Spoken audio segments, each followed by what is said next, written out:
when I got in that professional world, I was oddly prepared.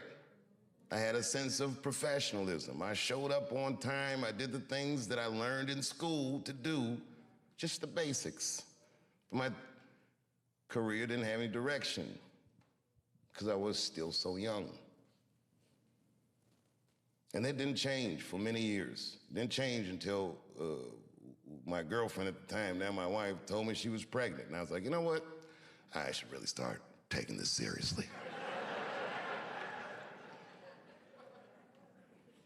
When she told me that, before the baby was born, I had done my first HBO special, and then I went to work on a sketch comedy show idea I had, and Chappelle show came out. When my son was still maybe 18 months years old. And I bet on myself. I took less money.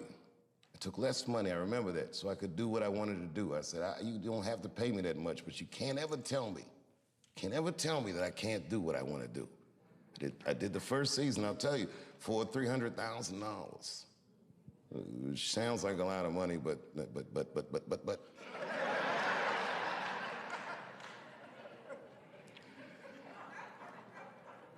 It was a rare experience in my life because it was the first time that I did something that was so successful that I knew I had exceeded their expectations. I was more successful than I felt like I was supposed to be.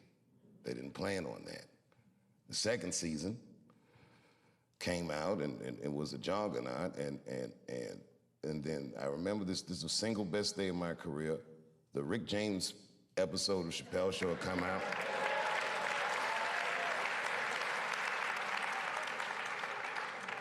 People were going crazy about the Rick James episode. At the same time, the DVD for season 1 of Chappelle Show dropped. It was the first time any television show had ever been sold off air, and it sold 1 million copies in the first day. It was unheard of.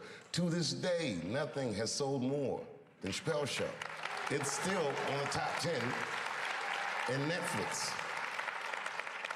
All those great things happened, and my contract was up, clearly. Clearly, I was about to be rich.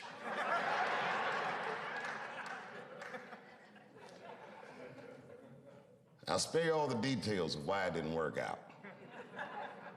But it didn't work out.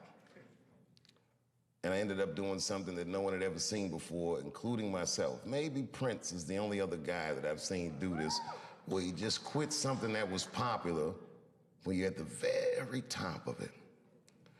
Lucky for me, when I quit, I went to Africa, so there was a media storm that I didn't hear. By the time I got back, everyone was just looking at me crazy.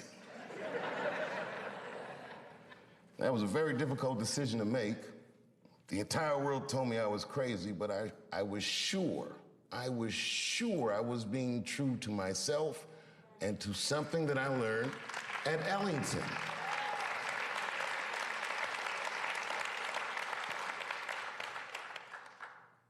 I'm one of those comedians that thought of himself as an artist.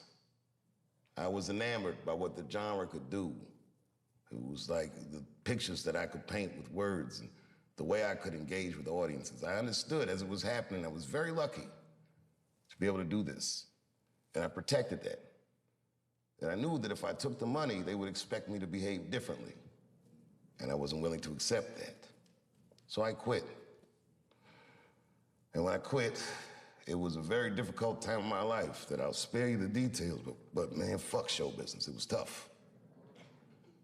And then one day I was in Panama City, Panama, and I was at a hotel, and I looked at the lobby. There was a painting of Abraham Lincoln. And then I would look closer. It wasn't a painting. It was all pennies, just pennies, on a black canvas arranged into the face of Abraham Lincoln. And I asked the guy, I said, how much is that painting worth? He said, $600,000, sir. And I looked at the pennies that made up the painting, and I was like, that's like $300 worth of pennies.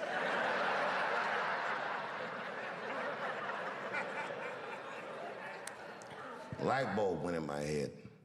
I realized the value of art. Some of the biggest wars and crimes and scandals in history were financed through the theft of art. Art is a powerful commodity. And artists, if you're good at it, should never behave as a commodity. That's a tough one.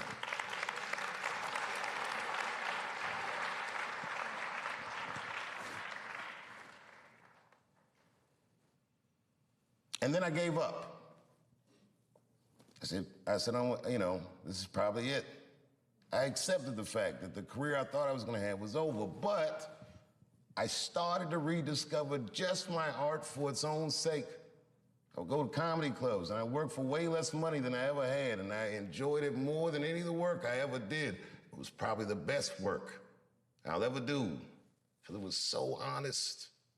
It was so sincere. There was no media, there was no studio, there was no scrutiny, just me and the crowds. And I did it night after night, and slowly but surely the crowds got bigger and bigger. And then suddenly people started to notice, and Polestar would say, Dave Chappelle has the tour of the year.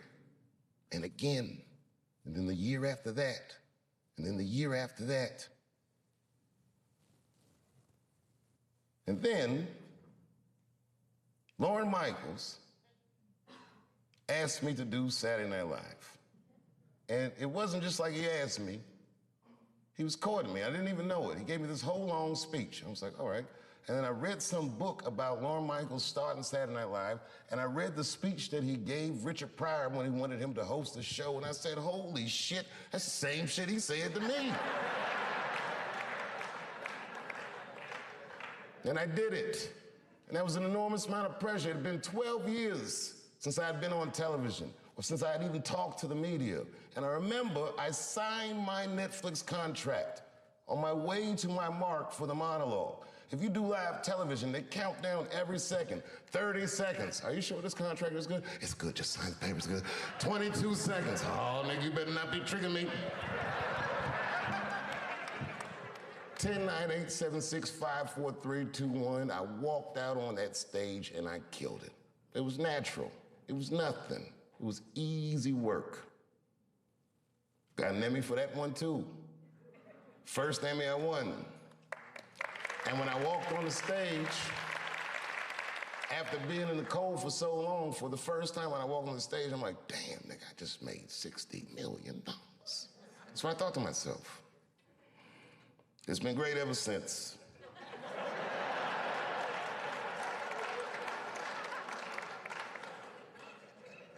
Really, I could do these specials like Steph Curry. I'll be shooting from inside, outside, all night. It's been great ever since. A lot of my friends are athletes, and I never could understand what it would feel like to only have a limited amount of time to be great. You got 20 years to be the best, or 30 years to be the best. But when you do art, you could be great whenever the will decides that you're great. I feel very lucky for that. And I never forgot this school. I've always come back and checked in. One of my favorite honors was doing the commencement at Ellington. I can't even remember what year it is. I just remember they cheered for me when I came out. I wasn't a big star, but I was their star. And I felt like I was home.